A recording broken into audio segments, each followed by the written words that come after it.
On October 5th, 2015, the world of anime would be greeted with the newest shonen anime called One Punch Man. Not only would it be a show with a great immense of animation being put into it, but it would also be attached with a meta-narrative about Saitama, the main character of the show, quite literally one-punching everything in existence. Giants, crab monsters, mosquito monsters, aliens coming from the planet to destroy Earth, anything that you could name of it, Saitama was killing all of them, and everyone enjoyed it so much. People would fall in love with this show and would call it one of the best new shonens to come out. And it came out at a pretty decent time where, yeah, sure, anime was still strong, but it wasn't strong as you would see it now or even 5 years ago. One Punch Man's first season was so popular that even after a few years it debuted, it was still in the conversation and the zeitgeist of the anime community. So much so that when Naruto and Bleach properly ended and we were having that very dumb discussion on what would take over the big three, animes along with One Punch Man, My Hero Academia, Jujutsu Kaisen, Black Clover, Fire Force, Seven Deadly Sins, Promised Neverland, Vinland Saga, and many more were being talked about as what would be the proper new big three for the anime community. With everything that I just listed off, it is crazy with the trajectory that some of those animes have gone. But like I mentioned before, as the years would go on, we were in breath hoping that the season 2 anime for One Punch Man would be just as well as the first. In fact, we were all hoping and begging that we could get more of it, and 4 years later we would get that with season 2 coming out. However, there was a couple of issues. Season 2 would not be done by MAPPA, who originally did season 1. It would be done by JC Staff. Now, JC Staff are no slouches whatsoever when it comes to the anime industry. They would have properties under their belts such as Konosuba, Is It Wrong to Pick Up Girls in a Dungeon, the entirety of the Certain Magical Index series, and Food Wars. So, while they weren't as impressive as MAPPA's track record was, they definitely weren't any type of slouches and proved they could make banger animations. And so we were all ready to give the chance for One Punch Man Season 2 to be the proper follow-up that we wanted.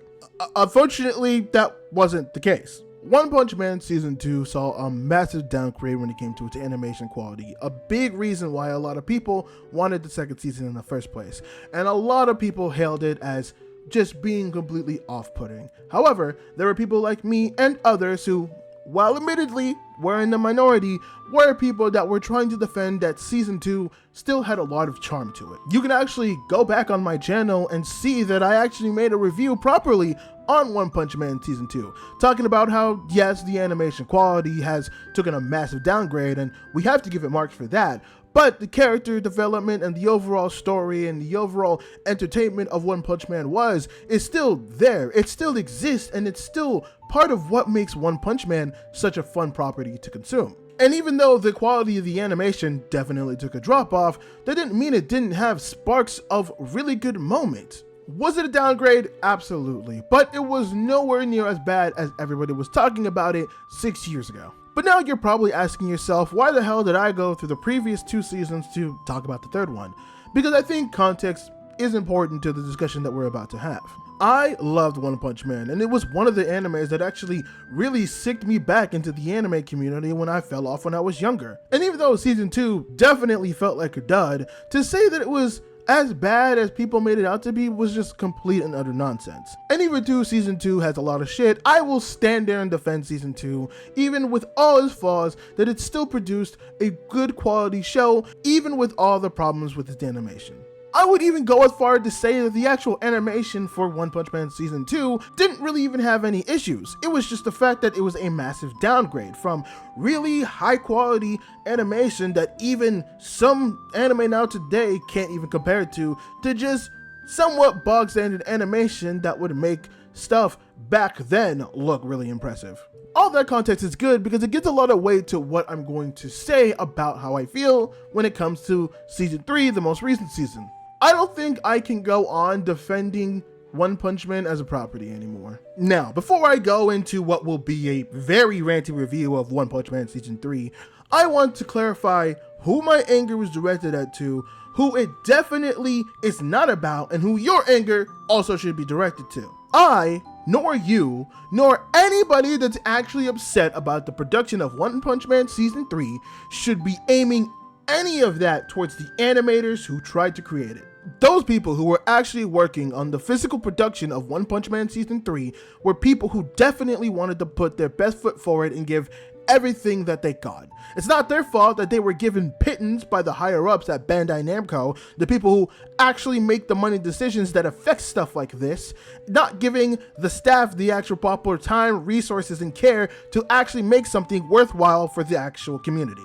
With what little they had, they tried to put together the best that they could, and unfortunately, this was probably it. They didn't have the massive budget that they did, nor did they actually have the time to actually do it. And you know damn well they wanted to give it their best, but they can only do so much with what little they have. Remember who the actual villains are. It's not the people actually putting on the product, but the people who are able to move the money. Now, with that being said, we can continue on with the rant. 6 years. We all waited 6 long years to finally get One Punch Man Season 3. Even after Season 2 and all the hate that it got, so many of us still had hope that they can bounce back and actually give us something worthwhile to watch. I wasn't even expecting Season 1 qualities of animation or actual put together. I was at least hoping we get something that at least felt competent and felt like it was actually given time to grow and produce something well. But with the way that One Punch Man Season 3 has actually come out, it is without a doubt one of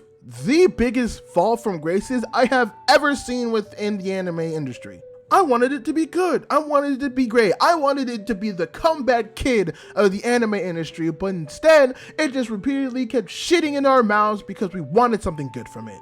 And trust me, I don't say that lightly either. I'm known for defending bad animation for certain animes. And I don't say this like I'm not talking out of my ass. I'm someone who routinely has defended bad animation. I defended Blue Lock Season 2. I defended Sakamoto Days Part 1. Hell, even though I still have a disdain for Neo Yokio, I still see some of the value in the diamonds in that completely rough ass show. For Christ's sakes, I like Baki. I love Baki, and I know some Baki fans are going to be mad at me when I say this, but compared to everything that's coming out right now, Baki doesn't have necessarily the best animation. But I still defend Baki because that show is one of the most insane and crazy shows I've seen, and I honestly really need to make a video about it, but my point I'm trying to make is I will defend bad animation as long as there are other qualifiable aspects in that anime to defend. The problem with One Punch Man Season 3 is that there's nothing really to defend. It's not just the animation that's dropped in quality. The character development, the storytelling, the story pacing, the actual musical input, it's all gone. Everything that made Season 1 amazing and made Season 2 at least salvageable is completely gone when it comes to Season 3. There is nothing completely redeemable. And yes, while I do understand that the One Punch Man arc that we are currently on right now when it comes to the anime is an arc that is mostly surrounded around fighting, but that doesn't mean that you lose character development in that. That doesn't mean you lose storytelling in that.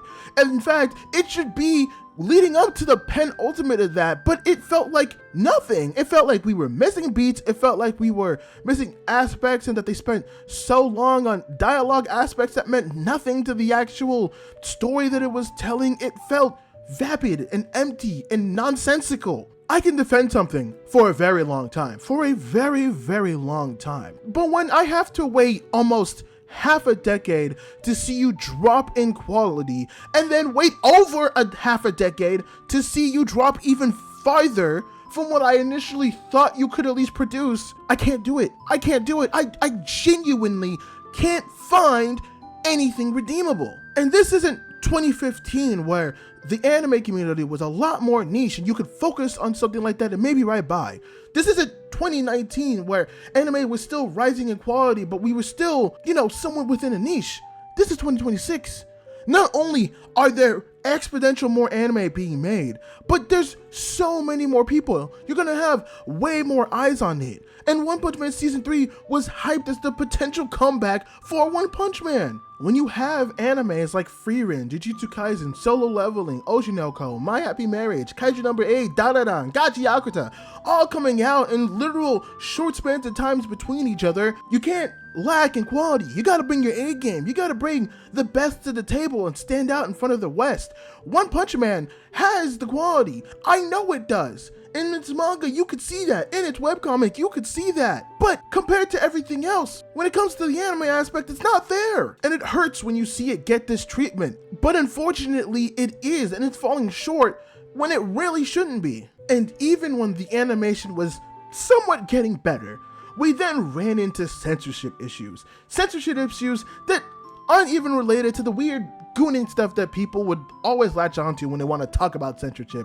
I'm talking about censorship that seem childish and just nonsensical. Switching out certain gore aspects and giving Zombie Man a lollipop instead of a cigarette. Like, what are we actually doing? And I will admit, you can make certain censorship make sense. You can add into the story, or at least do certain things in certain ways to at least make it look tasteful and not look awful. But this is censorship in the likes of calling an onigiri a donut and rolling it down the hill. This is censorship like watching Kaiba from Yu-Gi-Oh! Getting shot by finger guns instead of actual guns. This is a one-to-one comparison of Sanji from One Piece being switched out with his cigarette from lollipops. This is like calling Hell from Yu-Gi-Oh! The Shadow Realm, which I also admit was actually kind of cool. But this is 4Kids level of censorship. If you don't know what 4Kids is, thank God. It was a staple for a lot of us growing up in the 2000s, but for those who know, you understand that that level of censorship is actually pretty fucking bad. Especially when you compare it to the first season of One Punch Man that just had bodies exploding everywhere, gore going off, limbs flying all over the place. It is not just a downgrade. Season 3 isn't just getting worse. It is becoming a shell of its former self. Season 1 and Season 3 might as well be treated as different anime at this point. It is almost laughable looking at the last 10 years of how anime has been and watching One Punch Man, this bastion for the shonen genre that would have changed everything and brought up the highest quality all the way back in 2015, only looking at it now and it being nothing more than just a funny joke that people can jab on when it comes to Twitter. So where do we go from here exactly? One Punch Man is still a massive property, at least because of its manga and the way that still has its quality. Well, of course, everyone wants to lean against the Brotherhood method, going ahead and just rebooting the whole thing and giving it to a different studio for it to actually be able to be adapted properly. The problem is, that's kind of a hard task to do. Because I know if I were an animator and my staff was given, hey, you're getting the reboot for One Punch Man, I would be stressed the fuck out, knowing that I'm going to be compared to a season 1 that's considered one of the best season 1s of all time, especially seeing how some of the fan base acted when it came to the release of season 3. Animators in the anime industry already get enough flack when their anime is being judged solely upon itself. But now you're going to be judged for potentially one of the greatest seasons of anime, and you got to try to at the very least live up to it and match it. I don't want to wish that level of stress and annoyance on anybody. And especially now with how big anime is, you're not just competing against that, but you're competing against some of the best anime that have come out in such a long time. That right there is a tall task. Now, that's not to say that's not possible. There are 3 studios that I actually think could do this. One is Studio Bones, and they particularly would be interesting because they're the other studio that adapted the other author's project, Mob Psycho. And that is a wonderful anime and honestly deserves way more love. Wit Studio arguably is always a good choice to go with, and Trigger Studios, because I'm a dick writer for Trigger, you should know this by now. Now, obviously that's not going to happen anytime soon, seeing as JC Staff and Bandai Namco have already announced that they're already in production for part 2 of season 3. And judging by the preview, yeah, I don't really have much high hopes for that. I would love to end this video in a positive way. I would love to go ahead and tell you that there's hope on the horizon and to have big wide eyes for what's coming because they're potentially going to cook up something for Revenge. But I don't. I really don't. The spirit that I had for this show has completely dissipated. The good that once existed is gone, and any hope that I would have for it actually getting better has faded away. And now all I'm left with is not even anger, it's not sadness, it ain't even disappointment, because disappointment insinuates that I actually feel something.